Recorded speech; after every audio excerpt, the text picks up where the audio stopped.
Okay. Good evening, everyone. That is our lesson for tonight, actually. Something just a little bit different in the sense that this is actually what I've been studying for my homework. Just give me a second.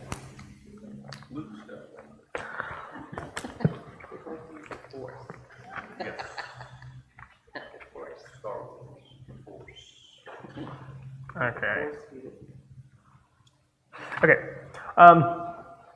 So I'm teaching, I taught last Wednesday, I'm teaching this Wednesday and the next, and I thought, okay, for 2 classes, what do I want to do?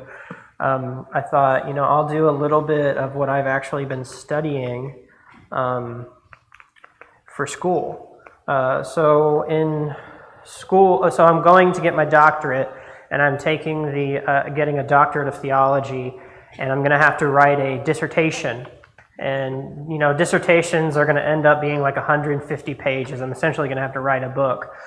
But in the course of trying to figure out what do I want my dissertation to be about, I wanted to find something that I was interested in. Like, if you're going to spend hours and hours and hours reading material over something, and you're going to have to write 150 papers of something very bland, it's going to be very terrible, right? So I was trying to think of something that I'd be interested in, right? And I asked some people, what should my dissertation be about? And they said, we can't tell you. It has to be something that you're passionate about. And I was like, all right, well, let me go figure out what I'm passionate about, right?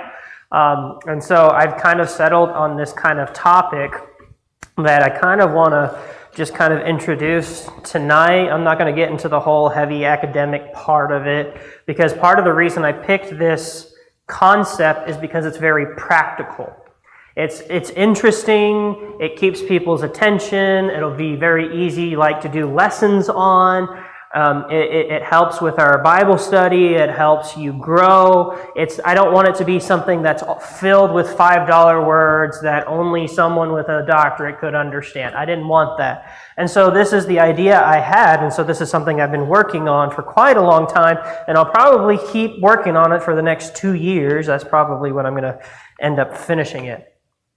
Thank you. My coffee was cold. My wife warmed it up for me. Thank you. So I'm going to introduce to you this unique concept, and then I want to talk about how it relates to our Bible studies. We're going to look at the life of Moses and kind of his development and his character in Exodus. But we're going to start off with going around the room and answering this very simple question. Who is your favorite fictional character and why? Just give me one reason why. And it doesn't have to be your favorite. You can just pick one of them. Does anyone want to volunteer to go first? Kathy? Superman. You like Superman. And because he likes the American way and he is for justice. I love it.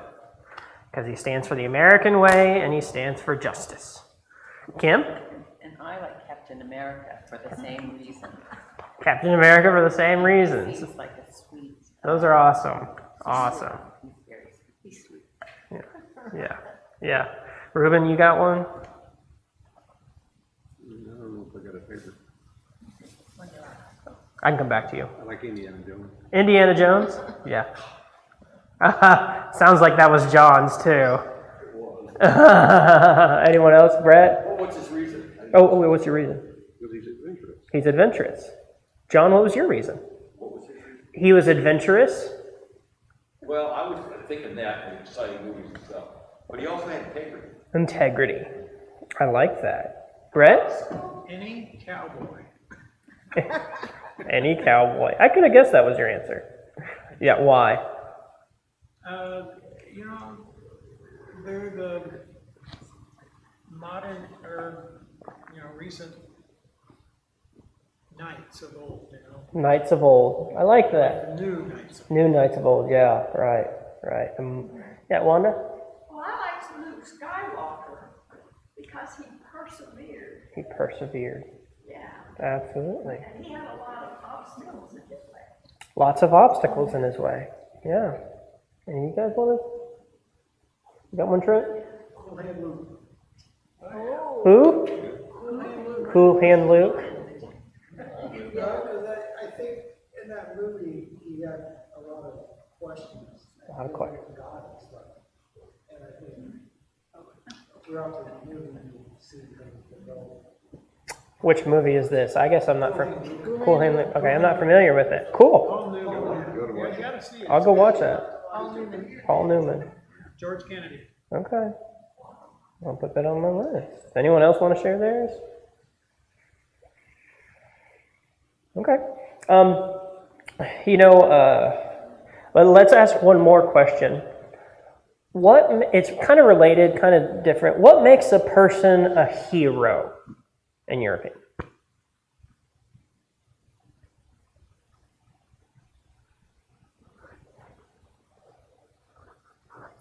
Kim? Well, I think they set aside their needs for someone else. Set aside their needs for someone else. That's courage. That's great. Absolutely. Well, standing up for the weak. That's a good one. Good one. Okay. What do Moses and Luke Skywalker have in common? Well, according to one author, they have a lot in common. Does anyone know the guy named Joseph Campbell? Maybe some of you do. Okay, so he's probably the biggest thing he's most well known for is being one of the biggest influences on the Star Wars franchise. So he was an expert in comparative mythology. That's kind of what he was a world expert on, where his fascination was reading mythologies of all different kinds. We're talking Native Australians, we're talking India, we're talking South American, Native American. And so his fascination was with how they were similar and how the mythologies function, like the practical function of the mythologies, right? And so he writes this book called Hero with a Thousand Faces in 1949. And it kind of blew up in the counterculture of the 1960s, right? With kind of the more hippie movement when we were looking for other ideas and other concepts. He really introduced quite a bit, and it kind of blew up and he did a lot of lectures in the 70s and in the 80s, and his book became kind of known the Bible of mythology in the sense of that's everything you needed to know. That's your guide for mythologies, right? And so far, I've probably read that book maybe 2 or 3 times now because it's one of the biggest reasons I'm writing my dissertation on. And the greatest explosion of his concept was Star Wars.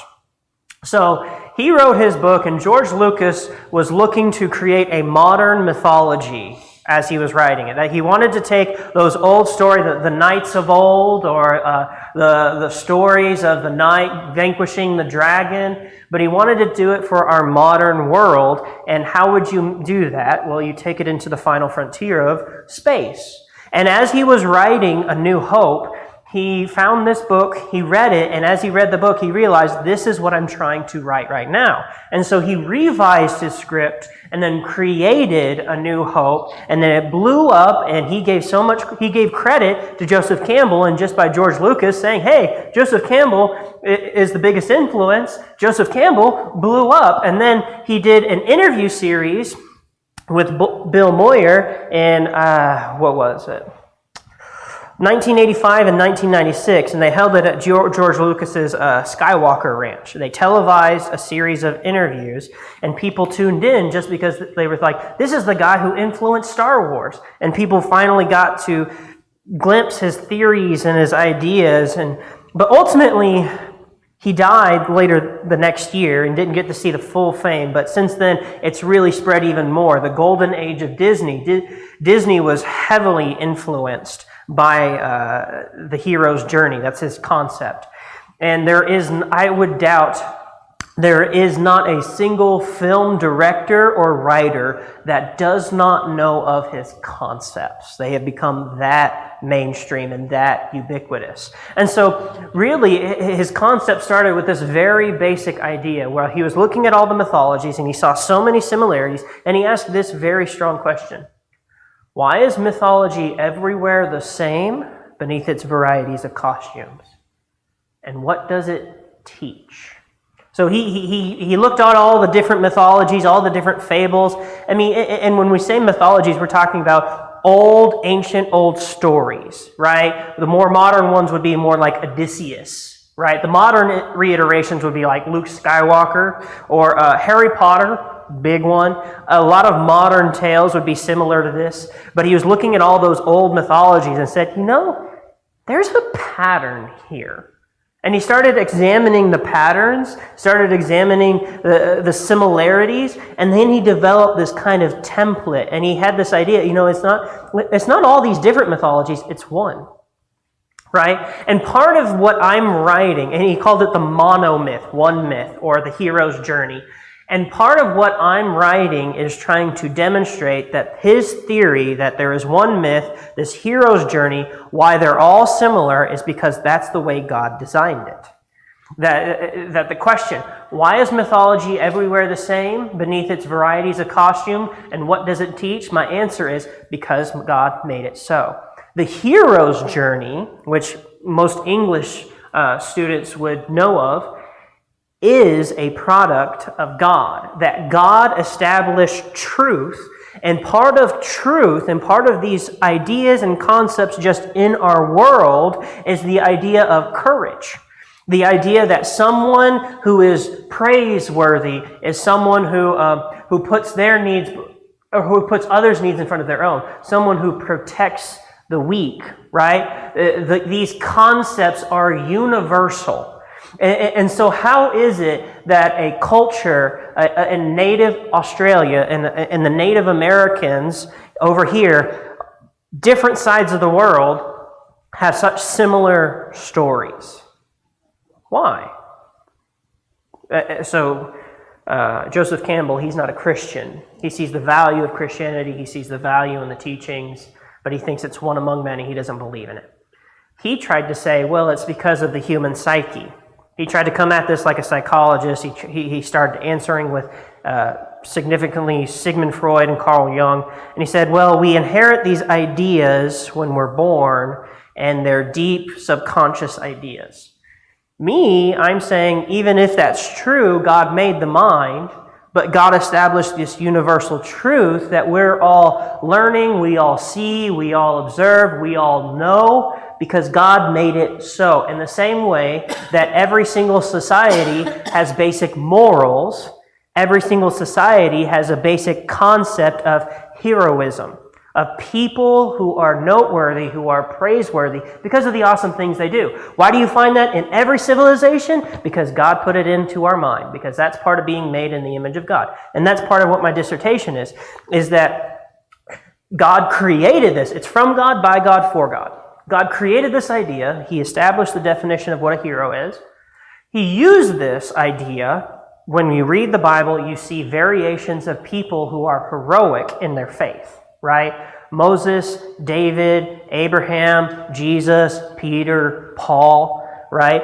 And then he uses it for God. It's for God in that when we examine these stories, it teaches us lessons and helps us become the heroes. It helps us to grow, right?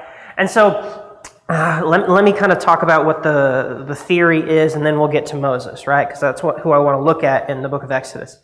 The template is, okay, so a hero leaves his home. He's got this call to an adventure. There's something he needs to do. There's something he's going to do. Whatever it may be, he's this character who's worthy of admiration. That's my definition of a hero. A character worthy of admiration, right? And the story is going to center around him. We're going to follow his journey. There's this adventure. There's going to be dangers. There's going to be difficulties. He's going to face the unknown, right? And sometimes, most of the time, they go into a new physical area. Sometimes it's almost like a psychological journey. It means he's not stagnant. There's a series of experiences. The supernatural powers, that one's really important when it comes to mythology. But if you take out the supernatural forces, the supernatural powers, what we're really looking at is just any story, right? I mean, when you go watch a movie, you don't expect, Laurel and I literally watched a TV show the other day, and we thought it was hilarious because the entire the entire episode had nothing. They went on a plane trip to Brazil. They get to Brazil, and they're just a group of friends trying to have a vacation on a budget, and they realize, oh, we didn't book the hotel. And so they're sitting down at coffee in the airport, and they're trying to figure out what to do, and he's like, well, it turns out Mardi Gras this weekend, hotels are 3 times the price, and they're like, I don't have really the money for it. I really was trying to budget, and we're like, well, what could we do? I mean, well, we could just fly back. And so they all decide, well, just to save some money, we're just going to fly back. Lesson learned. And that was the entire episode. And it was hilarious because it was so real. I mean, it was funny because there was nothing. But when you go watch a movie, unless you're talking about Seinfeld, a show about nothing, you expect something to happen. You expect there to be a person, they need to do something, they need to accomplish something, there's something that's preventing them, they get it done, or maybe they don't get it done. That's how stories work. But here, with the hero's journey, when it comes to all those ancient stories of mythologies, there was always something supernatural about it.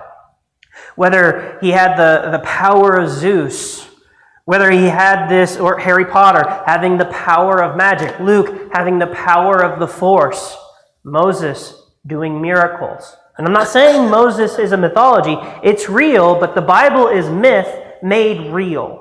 That all those mythologies, well, the Bible is actual true events, but we still see some very similar things that we would see in others. And we see God making a better story in real time, in real events, that all the humans were trying to create and fabricate with in their imagination, right? And so you have supernatural wonder, some sort of superpower, something fantastical.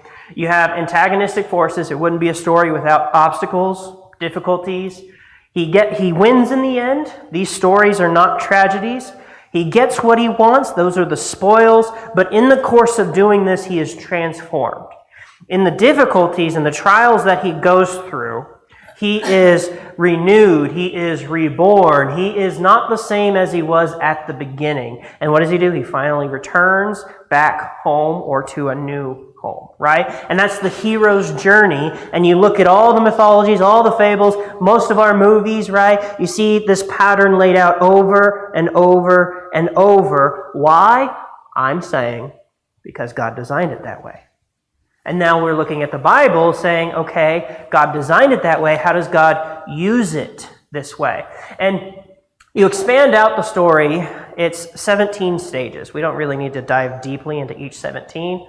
But, it goes down to, like, he's called, he refuses the call, he gets some sort of supernatural aid, he crosses the threshold, he does that first thing, he moves into a new unfamiliar area, he's in the belly of the well, he's surrounded by unfamiliar things, piece by piece by piece, right? Moses' story in the book of Exodus matches 16 out of these 17, right? Now, his theory is not perfect. I'm not saying Joseph Campbell's idea is perfect, but I'm saying I think he's hitting on something that God designed and God is using through the Bible. So, why do we care? Those of you who studied through Exodus, you guys probably as you studied through Exodus, you might have noticed that as you go 1 chapter a week, or maybe 2 chapters a week, sometimes you forget what came before it. You see Moses at the beginning, right? When you see Moses at the beginning, what was he like? He was a baby. Okay. Yeah. How about Kim? Okay. Insecure. Yeah, right. After he is no longer a baby. When he grows up, we see him as insecure. Would we say Moses is insecure at the end of Exodus? I wouldn't say so, right? But he sure was at the beginning, right? Because he was telling God, I can't do that. God, I'm not gonna be able to do that. Well, if you're reading through Exodus and you read, chapter 3, he's so insecure, then you get to 4, 5, 6, 7, 8, 9, 10, 11, 12. You may have missed the fact that he has grown. Because the truth is, the book of Exodus, its primary focus is not on Moses' character. But if you were to read the book of Exodus focusing on Moses' character, you would gain some insights And what this is, it's a study on his growth. What was Moses' strengths and weaknesses at the beginning, after he's a baby? What were his strengths and weaknesses at the beginning? He had some curiosity. He had some curiosity. Okay. Wanda? He didn't really want to do it. He wanted Aaron to talk for him. He wanted Aaron to do it. Right. He wanted Aaron to do it. He didn't want to do it himself. Right. Did we see any strengths at the beginning? Right. What kind of curiosity? Kim? He does respect God. He does respect God. Right. Right. And so as you walk with him through all this, and I understand sometimes we get to those plagues and we want to focus on the plagues, but if you take a second to walk through Exodus and focus on the character of Moses, as I did that, chapter 3, he's called in a burning bush, and he goes, I can't do it. I'm not going to be able to do it. Chapter 4, I can't do it. I'm not going to be able to do it. And God's saying, no, I'll give you this, I'll give you this, I'll give you this, until God says, no, listen, you're going to do it. Chapter 5 comes along. He brings this message. He talks to Pharaoh. Pharaoh gets mad. Israel gets mad. And Moses complains to God, and God answers. Throughout the rest of the Exodus, you don't see Moses complain. And if you weren't looking for his character, you might miss that. And so then maybe you want to go back and see what changed in Moses to make him that way. And then you get to Moses when they're trapped at the Red Sea. Israel is freaking out. They are terrified. They're going at Moses saying, Moses, why'd you bring us out here just to die? And Egypt, the Egyptian army, headed that way. Now, the Moses of Exodus chapter 3 would be complaining. He would be very scared. But Moses at the Red Sea, he looks to the Israelites. He says, be calm, be still, be quiet. He looks to God and says, God, what do we do? That's a big shift in who Moses is himself. And so I think it's really important to do these biographical studies to try to see the human side of Moses. What's a weakness Moses has besides complaining? Let's say that. What's another weakness Moses has? I think I noticed one. Lack of self-confidence. What? Lack of self-confidence. Lack of self-confidence. That's a good one. Yeah, you do see that. Has anyone else ever thought? You don't have to guess what I'm thinking. What? He relies on himself. Relies. He tried to fix it with the 2 Hebrews that were being beaten out by killing the guy. He tried to fix it with his wife when they were being chased off by the other shepherds. Right. Yeah. He relied on himself. That's a good one, right? And that's another one that you would say start to shift over time, right? One that I thought of was anger. Does he have a problem with anger? Because he killed that Egyptian soldier, right? Does he still have issues with anger? Well, thinking about what's the reason that God said he's not allowed into the promised land? He striked the rock instead of speaking to it. With humans, you may grow a lot, but there's also backsliding. You fall into bad habits, right? I mean, just when you come at it and you're trying to look at the character of Moses, just the character you're talking about. I think Peter's a great study of this too. Peter's an incredible study of growth. David, pretty good. Abraham, pretty good. You start to find yourself identifying with him and kind of relating, where you're like, okay, this was Moses' weaknesses and strengths, and he started to improve, maybe not perfectly, but he started to improve, and it makes you kind of feel like you can too, right? I love doing this with Peter too. It's a study of trials and challenges, right? It's a study of how do you respond to certain things. You look at Moses and you see how he responded. Whenever Pharaoh was angry and punished the Israelites, whenever the Israelites got upset and they complained to Moses, Moses responded with fear and doubt. Later on, the Israelites complained to Moses. Moses did not respond to fear and doubt, right? And so you see that shift in him, and you see how he is changing how he responds to these trials and these challenges, right? And why we would inject the hero's journey into this is because it gives us some sort of template to ask, how does he compare to other stories? Right? Whether we mean to or not, our mindset of what a story is and character development, a lot of it is set by what we read and see. The films you watch and the books you read and what you see in real life, those things kind of affect how you think things should go. And when we look at Moses, we're going to ask, how is Moses different than someone like Luke Skywalker? How is he similar? Right? Because God knows how to tell the story the best. God, whenever he shows a hero, he shows him warts and all. I mean, unless we're looking at the life of Jesus, right? And we're going to see that God is just an absolute incredible storyteller as we look at this. Any thoughts, comments so far? Okay. So, let's ask this question. In your mind, what are some similarities and differences you can think of between Moses and Luke Skywalker? For those of you who know Luke Skywalker's story well. Brett? Well, in the beginning, it was sort of perceived as an orphan. Hey, what? Perceived as an orphan, An orphan. not with a non-traditional, upbringing. Yeah. That's something that they both share. Right? Moses was kind of an orphan. Yep. Luke, kind of an orphan, right? Why is it that a lot of heroes have some sort of strange upbringing? Like Batman or something, who his parents were killed. Superman, who didn't grow up with parents. He grew up with adopted parents because he's an alien, right? Why do we find heroes who have a strange upbringing? I'm not sure I know the answer either. But it's very common. Yeah, Kim? It shows that they can overcome.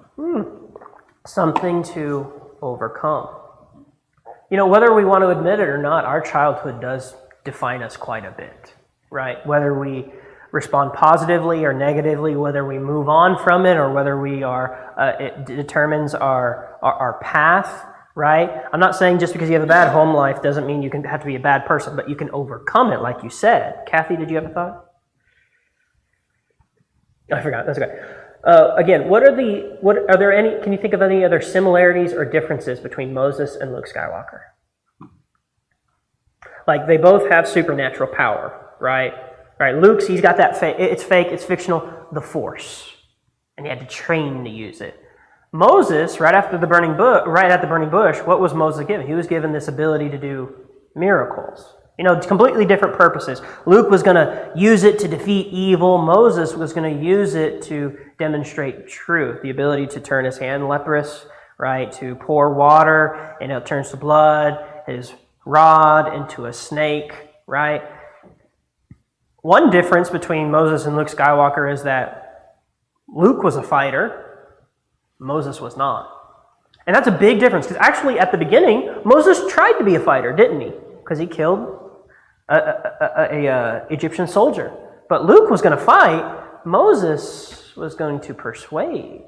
Laurel? I think another big difference between them is that Moses was old, Moses was old. and that's kind of impressive. It is. I mean, I don't know how old Luke Skywalker was in the first movie, but he's definitely under 30, right? He looked like he was young adult-ish, teenager, What? What would you say? I was thinking he was only 40. Well, Moses, whenever he first started off, he was 40. That might be a little bit of a cultural gap in that in the older days, I think they viewed you as, and you weren't an adult until you were like 30 or something. I don't know. But like Moses, he's 80 when he first goes on his journey. What, are you guys making fun of me? 80's the new 40? I love it. 80's the new 40. Right, so Moses is old. That's a huge difference. Because if you want someone who's going to be the fighter, you don't want the 80-year-old. But God didn't want the fighter, did he? God wanted the leader, with the wisdom and the experience. Wanda? Well, it seems like they both had to be trained. Both had to be trained. Luke had to be trained in how to use the force. Mm-hmm. And God trained Moses on how to be a leader. Great. I love that. Luke had to train to use the force. Moses was trained on how to be a leader. Absolutely. Moses' training was his character himself. And that's something that relates to us Christians too. That's our training and how to be a godly individual, right? And so this hero's journey that, a path like you might see Luke Skywalker on or Odysseus or something like that, it's just this template of what traditional stories go through. And as you look at it and you look at the Bible characters, you can say, oh yeah, they fit this pattern well. Or sometimes you're like, ooh, it's very different in this way. It gives you just at least a template to get you thinking about biographical studies. So this is kind of Moses' life in Exodus, right? There's more to his life than Exodus, but I just wanted to start with the whole beginning of Exodus and end of Exodus. That's his bringing Israel out of Egypt. So that you got his first act out of 3. He fails to start a revolution, right? He kills that Egyptian soldier, right? He flees, he becomes a shepherd. But only then is when God calls him. And he's reluctant, but God gives him Aaron, God gives him the miracles, and he decides, all right. So he leaves his homeland. He meets with Israel, tells them this is what God's going to do. He meets with Pharaoh, tells them, let us go out. Pharaoh responds negatively. Israel gets upset, and then Moses is kind of doubting, right? That's kind of the first arc. And then you get to the second act, and there's plenty more stuff that happens. That's where all the meat of the story really is, right? So repeatedly, he goes up to Pharaoh. I think I counted like 13 different times he met with him. I might have that number off. I wrote it down somewhere. But he attempts to talk to Pharaoh repeatedly.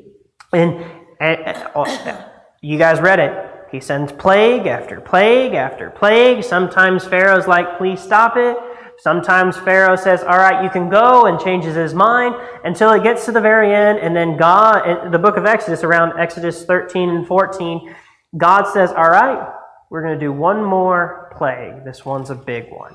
And it's a moment whenever God and Israel kind of come together, and a moment whenever God shows the defeat of the Egyptians in killing the firstborn. Pharaoh finally sends them away. Moses is unafraid. He splits the Red Sea whenever Pharaoh is starting to pursue them. That's why Moses is unafraid. And he finally delivers Israel, right? You got the third act. And then so now that their enemy is defeated, they're heading out, and he's leading Israel, but Israel has a couple problems. They get thirsty, they get hungry, they get thirsty. And Moses, we find out, he has a new burden to deal with. That not the burden, now that he has defeated his enemies, his new trouble is the people he saved, right? He has to now govern, right? And he finally reunites with his family that was in Midian, and he ascends to Mount Sinai. And that's the first phase of Moses' journey. There's more to it, of course, and the wandering and everything. But this is unique. It's a cycle. He started in the desert, and he ended in the desert. In Exodus chapter 3, God said, I want you to return to this very mountain. And so there's a clear beginning and end to Moses' journey. And just as we're looking through and ignoring all the chapter breaks, ignoring all the verse breaks, and we're just focusing on the character of Moses, we're going to look and see, okay, what's he doing good at now? What's he doing bad at? What does he need to work on? How's he responding to these trials? What trials is he going through? Right. So that's kind of your mentality as we go through this. So we open up the book of Exodus, chapter 1, chapter 2, his upbringing, right? You have his birth. And there's something unique about a hero's birth, right? Like we kind of mentioned it. Batman was an orphan. Superman was an alien. Luke Skywalker, he had a very special birth in that he was the chosen one, doesn't know it. He was the son of a Jedi. We don't realize what kind of Jedi, right? There's something about destiny. And you see this in films all the time. A destined hero. And so Joseph Campbell, the guy who wrote that book, said, "Not everyone has a destiny. Only the hero who has plunged to touch it and has come up again." And so, like Luke Skywalker, he's got this destiny that it's going to come about. And then later on in the series, we find out there's this prophecy of having the chosen one or something along those lines, right? Moses, you see destiny. But what people call destiny, we call God's will. I mean, how did everything work together in Moses' life to make him the perfect person for this responsibility, right? Because you have Israel's currently being enslaved by Egypt, right? They're killing their kid. He was born only because midwives refused to kill the kids. I mean, he stayed alive because the mother wanted to keep him secret and safe. He stayed alive because the Egyptian princess found him. And so, coincidence after coincidence after coincidence, yeah, that's God's providence, isn't it? You might say, oh, Luke Skywalker's got destiny. Well, Moses has got God's will and God's providence. That's way better, right? Thoughts, comments so far? Okay. We'll actually get into the text in a second. So, Moses, you see his starting point. This is kind of like Luke Skywalker on the planet of Tatooine. He's just adopted son of his uncle and aunt who are just moisture farmers in a desert planet, right? Moses, where does he start? Well, he doesn't start from very humble beginnings, right? He was raised in royalty, the son of a princess, making him a prince, right? But at the same time, he's a foreigner in his own home. So he's royalty, and yet he has the best education. He's familiar with Egyptian policies, Egyptian government, Egyptian courts, and yet he still feels compassion upon the Hebrews. And let's read those verses. Acts chapter 7, verse 22. This is Stephen, and he gives a little bit of note on Moses. "And Moses was instructed in all the wisdom of the Egyptians, and he was mighty in his words and deeds." You know, when you read Exodus chapter 3 and God says to Moses, "I want you to do this." And he's like, "No, I'm not good at speaking." He had the best education. He was being groomed to be a politician in Egypt, a court official in Egypt. He knew how to speak. He probably knew several languages. He knew how to read and write. I mean, the percentage of people who knew how to read and write in these days, very low. That's a luxury of the wealthy in these days, right? And so he knows how to read and write. He knows how to work. He's probably working in the courts of Egypt. He's probably working like in the government somewhere as a high official. And so he is well groomed and well trained and well educated. Exodus chapter 2. "One day when Moses had grown up, he went out to his people and looked on their burdens. And he saw an Egyptian beating a Hebrew, one of his people." But I really want to look at that underlined part. This verse is really important because it shows Moses' character. Why did Moses go out to his people and look on their burdens? What triggered Moses to believe that the Hebrews were one of his people? I mean, he was raised like a prince. Mm-hmm. You know, Why did he think the Hebrews were one of his people? I don't know. Was there I was asking myself this earlier. Was there a skin color difference? Right. I don't. His mother taught him. Right. It's with his. The Egyptians definitely portrayed. What's that? The Egyptians definitely portrayed in their artwork a difference between the Egyptians and those that came from Canaan. Okay. The Egyptians portrayed them differently in their artwork. Yeah, he was raised by his mother, probably for the first 2 to 5 years of his life. And if I'm not remembering incorrectly, when Joseph was with Egypt, he had to eat separately, because that was part of their culture. And so that may still be around at this time, which is not too long after. So I don't think it would be unrealistic to think that the Egyptian people, even though he was high up, he may have not been viewed as equal, right?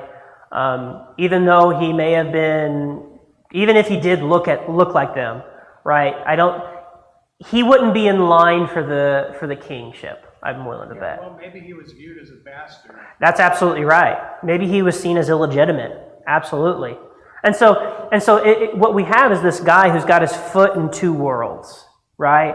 But let's get back to the question. Why does he go look at the Hebrew people's burden?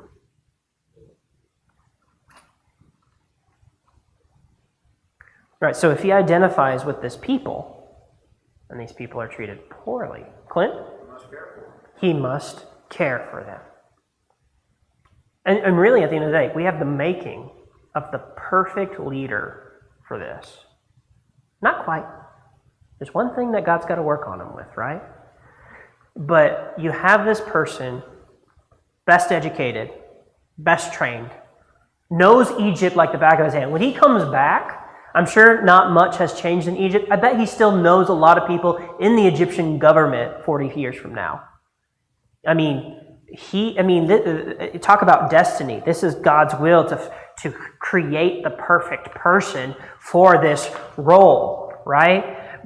This is a man who is royalty, but still cared for his people.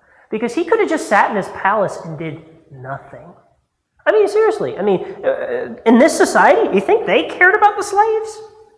No. But he did. He identified with them. Instead of being in denial, he's like, oh, I'm not one of them. He cared for them. He even left his palace to go watch them because he cared for them, right? And what he does is wrong, but whenever he sees one of them being harmed, he steps in, right? And Hebrews chapter 11 kind of emphasizes this. We get a glimpse of it in Exodus, but Hebrews really emphasizes this. By faith, Moses, when he was grown up, refused to be called the son of Pharaoh's daughter, choosing rather to be mistreated with the people of God than to enjoy the fleeting pleasures of sin. He considered the reproach of Christ greater wealth than the treasures of Egypt, for he was looking to the reward. And so, right, but before we can get to all the journeys, all the trials, all the difficulties, we've got to establish your character, right? Because when you're watching a movie, it's the director's responsibility within the first 30 minutes of the movie to figure out who's our main character. We need to have a good idea of who this person is, right? When you open up, and they're very careful about how they introduce the character, right? You see him in a grocery store, and he grabs something and sticks it in his pocket. We're like, oh, this guy's a thief, right? Or you see him standing up for someone who's being mistreated, like, oh, he's a good guy, right? This is us establishing the protagonist in our mind of who Moses is. He's got some awesome strengths. But then we're going to learn about his weaknesses, right? Thoughts, comments so far? Kim? There was a time, when he was in Midian, that with his future, the sisters, that were, let's see how to stuff. They thought he helped them, but they thought he was an Egyptian. So he must have dressed and maybe acted more like an Egyptian. Yeah, that makes a lot of sense. But they thought he was an Egyptian. So that may speak to, they may not have looked that different, but like Joseph, they thought Joseph was an Egyptian too. It probably wasn't a skin difference, but it definitely, if he was royalty, he probably had to dress the part. And maybe even his mannerisms, because when you're royalty, you're trained to have certain mannerisms, right? That's a really good insight. Thank you for saying this. Jewelry, yeah. And the Egyptians, they would have very specific types of facial hair, right? They'd either have none or very compact, right? So when we're looking at Moses, right, all of these things are starting to coalesce, and you look at, and especially like with the women at the well, he's the kind of guy he shouldn't have killed the Egyptian soldier, but he's the kind of guy who's willing to stand up. He's the kind of guy who cannot stand injustice or mistreating people. There are a lot of strengths to Moses right now, right? And so in this whole formula that Joseph Campbell came up with, he said, okay, you got a hero. This is how he starts off, right? You start him off, And he gets this calling. He's called to an adventure. There's something he's got to do, someone he's got to rescue, someone he needs to defeat. But a lot of the times, you might have the hero be a little reluctant. He's like, oh, I can't do that. I'm not sure I'm going to be able to do that. And of course, we see Moses do that as well, right? And then there's some sort of supernatural aid, like with Luke. He gets the power of the Force. And he's got to train and he's got to learn how to defeat, how to rescue, right? And then he crosses the first threshold. That's the idea of this is the first step whenever he has left behind the familiar into the unfamiliar. He has left behind his homeland, and now he's going into a new land. He has done something where there is no going back, right? And that's kind of like when Luke Skywalker, what does he do? He leaves. He goes to that town, that cantina. He leaves the planet. And then there's the belly of the whale. This is kind of the moment where you're thinking, oh boy, what did they get themselves into, right? This is that first glimpse of, oh, this is not going to be as easy as we thought it was. The idea of they're kind of surrounded, he takes it from Jonah, who was literally in the belly of the whale, within, in kind of a hopeless situation to begin with, right? And we see a little bit of a rebirth after that. So with Luke Skywalker, he gets the message from Leia, help me, Obi-Wan. You're my only hope. Obi-Wan says, you're going to have to learn how to use the Force to come with me. And he's like, I can't use the Force until he finds out that his home is destroyed, in which case he leaves. He sets out to learn the Force. He goes to Mos Eisley. He tries to leave the planet without getting captured. And now that they have left with Han Solo and Chewbacca, they are finally caught by the enemies inside enemy territory in the Death Star. That's how the traditional goes. And so, looking at this so far, do you see any differences with Moses' journey and this journey? Similarities, differences? Just anything at all. Moses was called, right? Moses refused the call. Moses said no. Moses got some powers. Moses left his home. But I think probably the biggest difference so far is, in chapter 2, he's only 40 years old, right? At what age does he get called by God? 80. So what we see is kind of at the beginning, we see a little bit of a misstep, right? Where Moses doesn't really get this grand entrance. At the beginning, he starts off by failing, right? He starts off by killing an Egyptian soldier, and the people he wants to rescue don't accept him. Kind of hard to liberate people when they're not on your side, right? He received no aid, supernatural or otherwise. God didn't come to his help at that moment, right? Bob? On number 3, Luke sets out to learn the Force, and in number 3, Moses really learned how to trust God. I think he grew to understand how he thought better. He kind of learned of God's supernatural force. Yeah, that's a great point. As God learned, or as Moses learned his powers, he was really learning who God is. Like in the Star Wars franchise, the Force is just this power, this ambiguous power. But really in the story of Exodus, the power is God, is a person, God, right? And that's a big difference in that Luke is learning to manipulate this power, whereas Moses is just receiving the power. And that's really, and his learning the power is growing closer to God. And that's a good lesson for us too, is it not? And as you go through Moses' life, you see he's learning to accept God's power. Or like you mentioned before, Kevin, he was trying to do it all himself at the beginning. But when we see the journey going better is when Moses lets God take care of the problem. That Moses instead, and this is the biggest difference, in my opinion, between the hero's journey and all the different stories and the stories in the Bible, is that the hero is not the one who defeats the enemy. The hero is the one who lets God give him the strength to defeat the enemy. In the Bible, the strongest hero is the one that submits to God the most. right? In all the movies, you are trying to vanquish your enemy. Batman is trying to train himself to defeat his enemy. Harry Potter has to learn all the different spells to defeat Voldemort, right? But in the Bible, the people who are the greatest heroes are the ones who were not just courageous, but also submissive to God. And that really ultimately comes down to, in effect, in the Bible, there really is only one hero, God. And anyone else in the Bible who is a hero because they were close to God. That's one of the big differences. And so what you see, Moses is going to try to do this first try.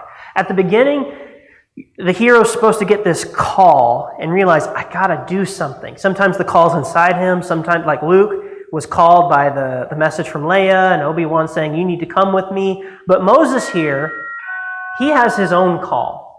His conviction. He's like, I'm going to do this, right? And then what does he do? He crosses the first threshold right off the bat. He does something that cannot be undone. He enters the unfamiliar into a new world in that he killed an Egyptian soldier. And what it seems like to me, Moses thought the Hebrew people would rally behind him as their new leader, and he expected them to be his army, and he was going to free the Israelites. And the Israelites said, who are you? And so Moses, realizing the Israelites aren't going to back me up, aren't going to protect me from the Egyptian army, I got to go. And there's his refusal, right? And I was going to get through the verses, but I don't have time. But I encourage you to do it on your own. It's verse 11. This is where he has his own call. He sees someone beating a Hebrew, and he's got to do something about it, right? The crossing the threshold, he intentionally looks both ways, kills the Egyptian soldier, and hides him.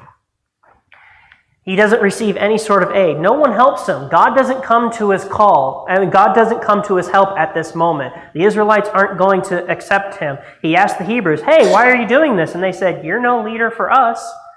And it's at that moment where he realized, I'm afraid Pharaoh's going to kill me. I just better get out of Dodge, right? And then you find himself in a new situation, a new home.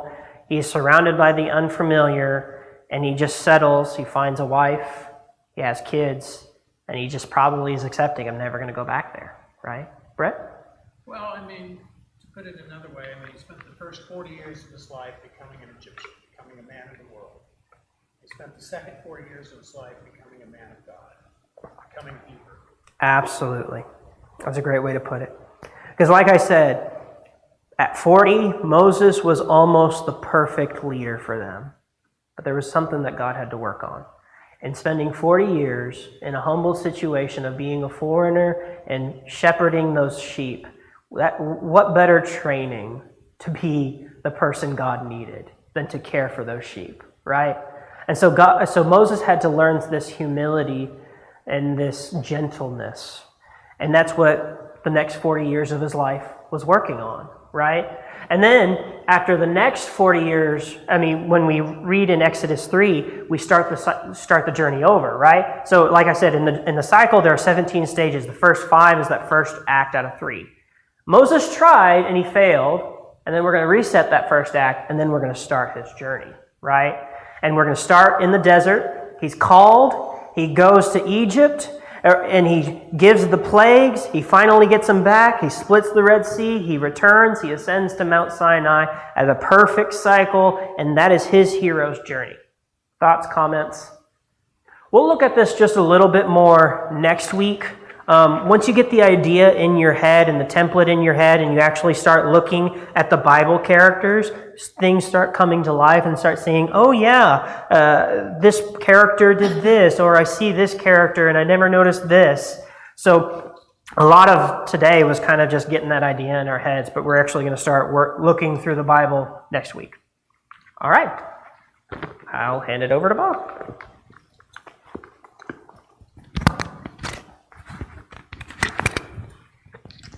I never would have thought of comparing Moses to Luke Skywalker. It didn't come to me real quick. But, just a few announcements here. There's a meal planning for Kathy Sherrill. Bonnie Peterson is organizing that, so if you would check with her on that, you could help with the meals for Kathy. There are 2 open houses coming up, one with Emma Watson on June 8th, 4 to 7 o'clock, 429 Northwest Street in Tipton. And Ella Purcell is having an open house on June 1st, 1 to 3 at the church building. And as far as, let's see, Myron DeWitt's brother, Joe Bradburn, I think he's still in the hospital, is that correct? Not doing well. I don't think he's not getting any better. Andrew Ward, as far as I know, he's still having liver problems. So if you would keep them in your prayers. Does anyone have any other announcements? Yes. If everybody would like to stay and join us in the cafe after church tonight for some sweets, we brought some things to send Bernardo off. These are things back home after this weekend. And his parents are coming, and so I know he's really enjoyed getting to know people here, and I'm sure they'd like it. And it's a surprise for him, so he loves sweets. So we brought some cake and ice cream. And, Okay, so so if you want to join us down there tonight, that'd be great. On the way out, wish Bernardo well did everybody hear that? on his way back to Brazil. Okay, all right, we'll do that. John? A gal had contacted us through the website. I guess Mike was the one who, did we ever hear any more from her? No, Or was it nothing. just one about that? No, we don't have any information on her. We didn't hear back from her. If that's it, Brett has closing prayer.